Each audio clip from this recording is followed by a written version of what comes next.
আপনারা যদি Jurassic world movie দেখে থাকেন তাহলে আপনারা ইন্ডোমিনাস রেক্সের সম্বন্ধে তো জেনেই থাকবেন। এটি এমন একটি ডাইনোসর ছিল যে বাস্তবিক জীবনে কখনোই পাওয়া যেত না, কিন্তু কাল্পনিক এই ডাইনোসরের রচনা অনেকগুলো ডাইনোসর এবং মডার্ন জীবের ডিএনএ কে মিলে বানানো হয়েছিল। এবং এই হাইব্রিড ডাইনোসরের পার্কে তো আপনারা জেনেই থাকবেন যে ডাইনোসরাস রেক্সের মতো ডাইনোসরকেও অতি সহজেই আহত করে দিতে পারছিল। কিন্তু মনস্টারের দুনিয়াতেও এমন একটি হাইব্রিড কাইজু বসবাস করে যে নিজের প্যারেন্টস কাইজু শক্তি দিয়ে তৈরি চলতে থাকা একটি ধ্বংস।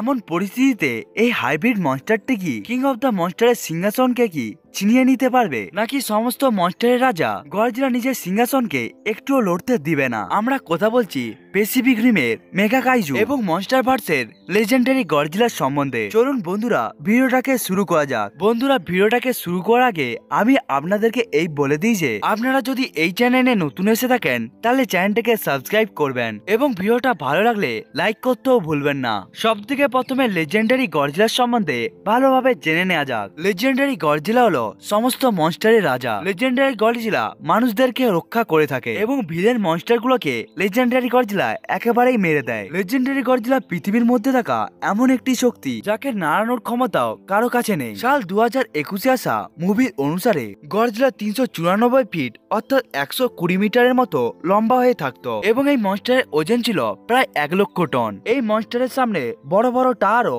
অনেকটাই ছোট লাগতে শুরু হয়ে যায়। গডজিলা যখন সমুদ্র থেকে স্থলভাগের দিকে অগ্রসর হয়ে আছে তখন এর সাথে সাথে সুনামিও চলে আসে। বিশাল হওয়ার সাথে সাথে গডজিলা এতটাই শক্তিশালী হয় যে ফিজিক্যালি অনেকটাই শক্তিশালী মনস্টারদেরকেও হারিয়ে দিয়েছিল। মিউটোর মতো মনস্টারকে ধরে নিয়ে বিল্ডিং এর উপর ছুঁড়ে মারা হোক বা গিদরাকে মেরে নিচে ফেরানো হোক বা কঙ্কে লড়াইয়ে পিছনে ফেলিয়ে দেওয়া হোক, গডজিলার বাইট ফোর্সও অনেকটাই অসাধারণ হয়ে থাকে। কারণ গডজিলা নিজের মুখের সাহায্যে মেল এবং ফিমেল মিউটোকে ধরে নিয়ে একেবারেই ছুঁড়ে ফেলিয়ে দিয়েছিল এবং গডজিলা কিং গিদরার একটি মাথাকে একেবারেই কেটে দিয়েছিল। এমনকি গডজিলার লেজ এতটাই পাওয়ারফুল হয়ে থাকে যে যেটির একটি আঘাতের জন্যই মিউটো মারা গিয়েছিল এবং গডজিলা নিজের লেজকে ব্যবহার করে বড় বড় বিল্ডিং কেও ধ্বংস করে দিতে পেরেছিল। গডজিলা এতটা বিশাল এবং ভারী হওয়ার পরেও অনেকটাই বেশি পরিমাণে ফাস্ট হয়ে থাকে, কারণ স্থলভাগে গডজিলার গতি হয়ে থাকে 300 মাইল পার ঘন্টা। ফাস্ট হওয়ার সাথে সাথে গডজিলা অনেকটাই বেশি পরিমাণে ডিউরেবলও হয়ে থাকে। এমনকি মিউটো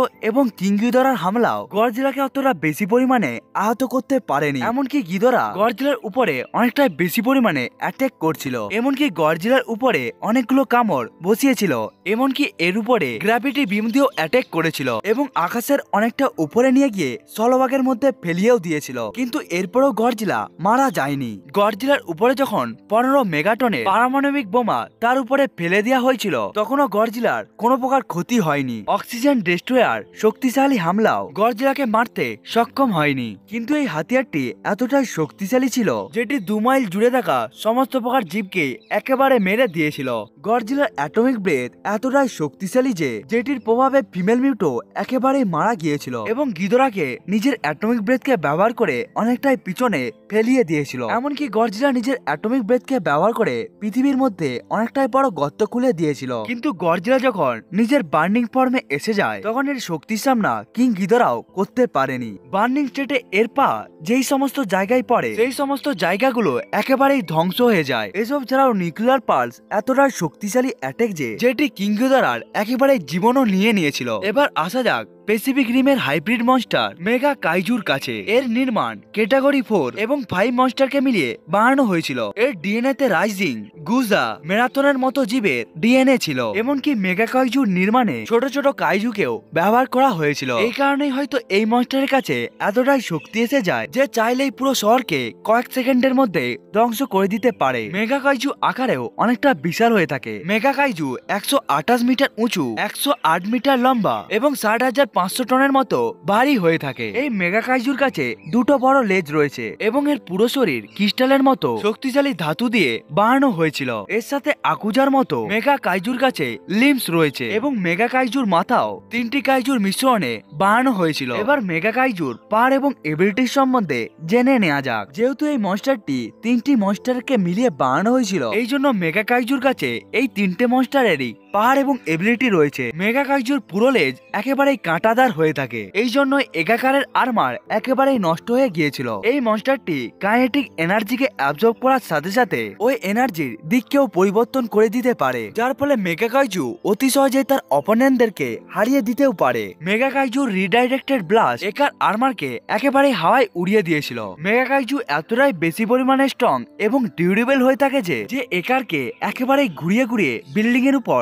ছুঁড়ে মেরেছিল এবং মেগা কাইজু নিজে শুধুমাত্র একটি ব্লাস্টকে ব্যবহার করে একারের একেবারে দু টুকরো করে দিয়েছিল। এসব ছাড়াও মেগা কাইজুর সাউন্ড এতটাই শক্তিশালী হয়ে থাকে যে যেটির প্রভাবে একসাথে অনেকগুলো গাড়ি এবং বিল্ডিং ধ্বংস হয়ে গিয়েছিল। এমন পরিস্থিতিতে মেগা কাইজু এবং গডজিলা দুজনেই অনেকটা বেশি পরিমাণে শক্তিশালী, কিন্তু লড়াইয়ে শুধুমাত্র একটি মনস্টারই জিতবে। এবার যদি কথা হয়ে থাকে এই দুটো মনস্টারের স্ট্রেংথের সম্বন্ধে, তাহলে গডজিলা এবং মেগা কাইজু এমন একটি মনস্টার যারা শুধুমাত্র চলাফেরা করে বড় বড় শহরকে ধ্বংস করে দেয়। মেগা কাইজুর উপরে জিপসি অ্যাভেঞ্জার হামলা করেছিল, কিন্তু এর বিপরীতে মেগা কাইজু তার মাথা দিয়ে ওই অ্যাভেঞ্জারকে একটা আঘাত মারে, যার ফলে জিপসি অ্যাভেঞ্জার বড় বড় বিল্ডিং কে ভেঙে অনেকটাই দূরে গিয়ে পড়েছিল এবং পুরো লড়াইয়ের মধ্যে এগার মেগা কাইজুর জন্য শুধুমাত্র একটি খেলনা ছিল। এই জন্যই মেগা কাইজু একারকে যে কোনো জায়গায় ছুঁড়ে ফেলিয়ে দিতে পারছিল এবং অবশেষে মেগা কাইজু অ্যাঙ্গুলার রোবটের একেবারে দুটুকরো করে দিয়েছিল। অন্যদিকে গডজিলা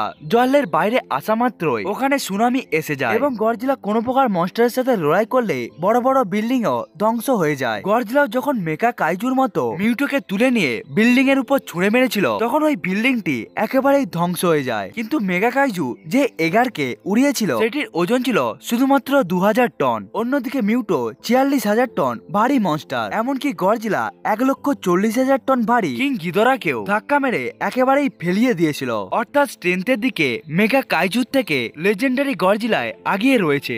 এবার যদি কথা হয় ডিউরেবিলিটির, যখন গডজিলার উপর কোনো প্রকার বড় বড় বিল্ডিং পড়ে যায়, তখন এই সমস্ত বিল্ডিং এর থেকে বাইরে বেরাতে লেজেন্ডারি গডজিলা অনেকটাই বেশি পরিমাণে স্ট্রাগল করে। কিন্তু অন্যদিকে যখন মেগা কাইজুর উপর কোনো প্রকার বড় বড় বিল্ডিং পড়ে যায়, তখন মেগা কাইজু ওই সমস্ত বিল্ডিং কে তার শরীর থেকে অনেক তাড়াতাড়ি উঠিয়ে ফেলতে পারে, যার ফলে মেগা কাইজু অনেকটাই বেশি পরিমাণে ডিউরেবল হয়ে থাকে। কিন্তু এটা বলা উচিত নয় যে 15 মেগাটনের নিউক্লিয়ার বোমের অ্যাটাককেও অতি সহজেই সহ্য করে নিয়েছিল গডজিলা এবং চারিদিকে ধ্বংস নিয়ে আসা অক্সিজেন ডেস্ট্রয়ার গডজিলাকে মারতে সক্ষম হয়নি। কিন্তু মেগা কাইজুকে জিপসি অ্যাভেঞ্জার নিজেদের এগারকে ব্যবহার করে মারতে পেরেছিল। এখান থেকে প্রমাণ হয়ে যায় যে মেগা কাইজু গডজিলার মতো অতটাও বেশি ডিউরেবল নয়। এবার যদি কথা হয়ে থাকে এই দুটো মনস্টারের স্পিডের সম্বন্ধে, মেগা কাইজু নিজের স্পিডের দ্বারা জিপসি অ্যাভেঞ্জারকে অনেকটাই বেশি পরিমাণে আহত করতে পেরেছিল। অন্যদিকে গডজিলাও এতটা বেশি ভারী এবং বড় হওয়ার পরেও নিজেদের শত্রুদেরকে নিজের ফুর্তির দ্বারা অবাক করিয়ে দেয়। কিন্তু যতটা স্পিড মেগা কাইজুর কাছে রয়েছে, ওই রকম রিফ্লেক্সেস এখনো গডজিলার মধ্যে পাওয়া যায়নি। তাই স্পিড এবং ফুর্তির দিকে মেগা কাইজু গডজিলার উপর ভারী পড়বে। অন্যান্য পাওয়ারের কথা বললে, মেগা কাইজু কাইনেটিক এনার্জিকে অ্যাবজর্ব করে নিয়ে বিভিন্ন ধরনের শক্তিশালী অ্যাটাক করতে পারে এবং মেগা কাইজুর এনার্জি ব্লাস্ট এতটাই শক্তিশালী হয়ে থাকে যে যেটি সমস্ত প্রকারের জিপসি অ্যাভেঞ্জারকে একেবারে উড়িয়ে দিয়েছিল। অন্যদিকে গডজিলার সিগনেচার অ্যাটাক হলো অ্যাটমিক ব্রেথ এবং এই অ্যাটমিক ব্রেথকে মিউটো সহ্য করতে পারেনি, এমনকি কিং গিদোরাও এই অ্যাটাকটিকে সহ্য করতে পারেনি। তাই গডজিলার অ্যাটমিক ব্রেথকে সহ্য করা মেগা কাইজুর জন্য অনেকটা অসম্ভব কাজ হয়ে যাবে। অর্থাৎ আকার, ওজন, ডিউরেবিলিটি এবং বিভিন্ন ধরনের অ্যাটাকের দিকে গডজিলা মেগা কাইজুর থেকে অনেকটাই আগিয়ে রয়েছে। বন্ধুরা, তাই আমার মতে যদি মেগা কাইজুর সাথে গডজিলা মনস্টারের লড়াই লেগে যায়, তখন ওই লড়াইকে গডজিলাই জিতে যাবে। বন্ধুরা, এটা তো ছিল আমার ওপিনিয়ন। আপনার কি মনে হয় কমেন্ট করে বলতে ভুলবেন না। বন্ধুরা, আজকের ভিডিওটা এতটা পর্যন্তই। দেখা হচ্ছে অন্য একটি ভিডিওতে। ততক্ষণের জন্য বাই বাই।